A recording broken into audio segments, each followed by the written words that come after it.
आं बिखाफोर जानानै दाबो बुङो हाग्रामा नोंथाङा जुदि हौवाब्ला गामसा गानग्राब्रा दख'ना गानग्रा नङाब्ला एसेम्ब्लियाव 4-5 तारिख एप्रिलाव फै। लोरबांथि माने हाग्रामानि थाखायल'सो बिपिएफ दं नालाय बिपिएफ हिसाबैथ' गैलानो हाग्रामा गैयाबानो बिपिएफ गैखाया। खिन्थु मोनसे खोन्थाया डेम'क्रेसि होननाय मोनसे हादोराव वान पार्टि वान मेन वान फिल'सफि वान आइडिय'ल'जि बे मालाबाबो एक्सेप्ट जाया। मानोना 17 बोसोर हाग्रामाया मानसिखौ उनजों थानानै देगार सुयै खुनि खालामनायनि थाखायनो पलिटिकेलि मानसिफ्रा गुबुन मोनसे अल्टारनेटिभ लामा लानो हायाखैमोन। बिनि जाहोनाव गिनानै बिसोरो थाखोमादोंमोन, रायजो राजाफ्रा सिरि थादोंमोन।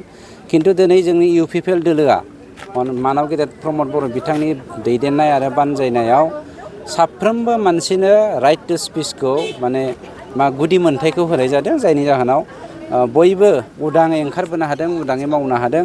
जायनि जाहोनाव हाग्रामानि जा दानाय बिपिएफ पार्टि बे पार्टिखौ गैला होनबाबो गोरोन्थि जाद्राया। जों जुदि मोनसे सोदोबजों बुङोब्ला गैला। गोबां लाबोदों। गोबां लाबोनायनि गुबै माबायानो जादों नैबे 4 आरो 5 माबायावहाय एप्रिल दानाव जोंहा एसेम्ब्लि जागोन। बे एसेम्ब्लिनि गेजेरजों बिथांमोना हानि बाथ्राखौ लानानै गोबां कुइसन सोंनो नागिरदों। आं नोंथांमोननि मिडियानि गेजेरजों बिथांमोनखौ कुइसन खालामहरदों आरो नोंथांमोनाबो लोगो मोनबा खालाम। जोंनियावहाय दा प्रुफ दङ, आखायाव प्रुफ दङ। बिथांमोना propose reserve forest and reserve forest बे मोननै खोन्दोनि हाग्रा ओनसोलनि हायाव बिथांमोना हाग्राखौ दंफां लाइफांखौ दानख्रुबजोबनानै गावसोरो हाजार हेक्टर हायावहाय बिगा नङा हाजार हेक्टर हायावहाय बिथांमोना साहा बागान राबार बागान गायदों। बेखौ जोङो फैगौ एसेम्ब्लिनि गेजेरजों बिथांमोननि राबार बागान आरो साहा बागानखौ एरखुनायनि मोनसे प्रस्ताब लानो नागिरदों आरो बिथांमोननि खुगाजोंनो जोङो लाहोगोन। मानोना बिथांमोना डिस्ट्रयारफ्रा माबोरै दिनै मोनसे हालामखौ जौगाहोफिननो थाखाय मोथांखोर खालामनो थाखाय एफरेस्टेसननि थाखाय मोनसे प्रजेक्ट लागोन बिथांमोननोनो जोङो दायित्वखौ होनाय जागोन। मावनो हादोंना हायाखै मोनसे बुस्थुखौ जों मावनो हायाखै बे बिथांमोना जे 30,000 कौटि जाखोमादों बे जाखोमानायखौ जों दासो खोन्दो खालामनो हादों।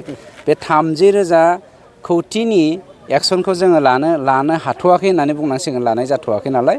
खिन्थु जोङो प्रजेक्टखौ सिङाव लागासिनो दङ।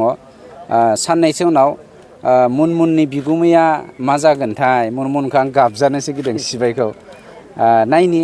मानोना बिथाङाथ' बिआरटिएफनि गेजेरजों बिथाङाथ' गुबुन हान्जा दानायनि गेजेरजों बर' हारिनि गेजेराव थैनि बानाखौ बोहैहोबाय आरो बोहैहोनायनि प्रजेक्ट लादों नामा जों बेखौसो गिनाय मोन्दों। मानोना हाग्रामा महिलारि बिथाङा गावनि बिबोनां मुनमुन ब्रह्मनि गेजेरजों जोंनि मानव गेदेर प्रमद बर' बिथांनि सरकारखौ थैग्लुंनाय सिथारग्लुंनायनि अनजिमाया बारा जाबाय होननानै जेब्ला बिथाङा मोनसे रायजो राजानि सिगाङाव नंखाय स्टेटमेन्ट होयो, बे स्टेटमेन्ट होनायनि गेजेरजों जों मोनसे मोनामनायसो मोन्दों, मोनसे हमदांनोसो हादों। मुनमुन ब्रह्म आरो हाग्रामा मोना सिङावहाय ब्लाड सेडनि माबा मोनसे पलिसि लादों नामा जों गिदों आरो। ओंखायनो नोंथांमोनाबो सांग्रां जा। बिथांमोना बबेथिं थाङो बबेथिं मायो हयथ' बिथांमोना जिखुनु मुहुर्तआवनो लानजाय साखोनो हागौ, बेखौ जों नोजोर होनांगोन। हाग्रामा बिथाङा जे बुंबाय थादों गुबुन जिथु नोंथांमोननि जिथु पार्टि बेखौ बुंनायनि लाइसेन्सआ जाथ'वाखै होननानै, दा मा ओंथि थानो हागौ बे बाथ्रायाव? बुंनायनि लाइसेन्स माने रायनायनि लाइसेन्स मोनाखै होननानै बुंबाय थादों। रायनायनि लाइसेन्स माने जाम्बाया मोनसे खोन्थाखौ मानो क्लियार बुङाखै। आं गिख'थारलै, आंनाव हिनजाव बिक्लोसो दङ, आं ओंखायनो एसेम्ब्लियाव दाबो बाहागो लानो हायाखै होननानै मानो बुंनो हायाखै बेखौ बुंग्रोथों बिथाङा।